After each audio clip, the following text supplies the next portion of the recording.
បាទបងប្អូននៅមុននេះបន្តិចផែសម្ដេចក៏បានចិនស្ដីប្រកាសថាយោធាថៃបានធ្វើការបានមកលើកម្ពុជាមុនដោយប្រើកំភ្លើងក្បាលនិងកំភ្លើងជូនបាទហើយសម្ដេចនិងនាយករដ្ឋមន្ត្រីហ៊ុនម៉ាណែតក៏បានកោះប្រជុំជាបន្ទាន់តាមប្រព័ន្ធអនឡាញដែលណែនាំឲ្យកងទ័ពយើងហ្នឹងមានការអត់ធ្មត់មិនតបតអូខេបាទដោយក្រោយការបានកំភ្លើងនៃភាគីទាំងសងខាងបានចតដាក់គ្នាទៅវិញទៅមកបាទមានន័យថាថៃចតមកយើងជាចតទៅថៃអញ្ចឹងតែយើងអត់បានទៅថៃទេដោយសារយើងគោរពច្បាប់ជប់បានរបស់រូបតណាត្រាំចឹងបងប្អូនហើយភាគីសងខាងទាំងកម្ពុជានិងថៃក៏ចង់ប្តឹងទៅក្រមនៃអង្គការ IOT ជាពិសេសកម្ពុជាបានស្នើយ៉ាងទទួលដើម្បីឲ្យក្រម IOT ចុះទៅពិនិត្យផ្ទាល់បាទដោយសារថៃគេ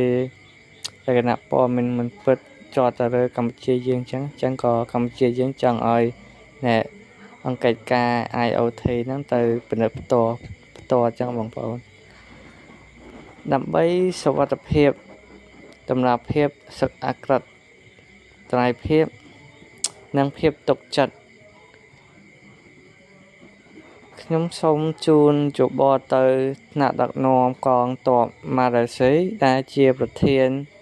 និងជាសមាជិកមកពីបណ្ដាប្រទេសអាស៊ាននៃក្រុម IOT ធ្វើនៅកិច្ចការពីរគឺទី1ក៏សម្ដេចក៏មានប្រសាសន៍ថាធ្វើកាសវិច័យក្រប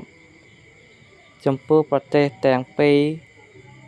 មានប្រើក្របខុសគ្នាចំណេះថាចំណុចទី1សម្ដេចក៏ចង់ឲ្យប្រទេសម៉ាឡេស៊ីដែលជាប្រធាននិងសមាជិកហ្នឹងគឺអាស៊ានគឺគាត់ឲ្យចង់ឲ្យធ្វើកាសវិច័យក្របកំភ្លើងថាបានហ្នឹងគឺអ្នកណាជាអ្នកបានអញ្ចឹងខាងថៃឬក៏កម្ពុជាអញ្ចឹងហើយចំណុចទី2គឺ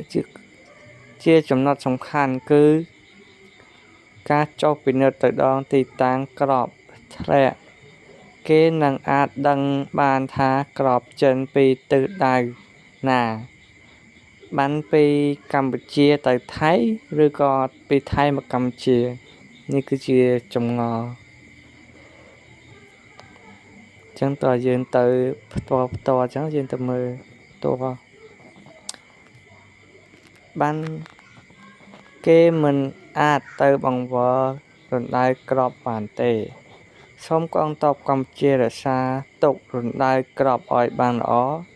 និងជួយបង្ករកណៈឲ្យនៅអង្គការ IOT បានធ្វើកសោវិច័យក្របនិងពិនិត្យរណ្ដៅក្របឲ្យបានត្រឹមត្រូវនិងច្បាស់លាស់ខ្ញុំសង្ឃឹមថាភាគីថៃនឹងបង្ហាញនៅកាយវិការដូចគ្នាមានសុទ្ធមិនខ្លាចភ្លើង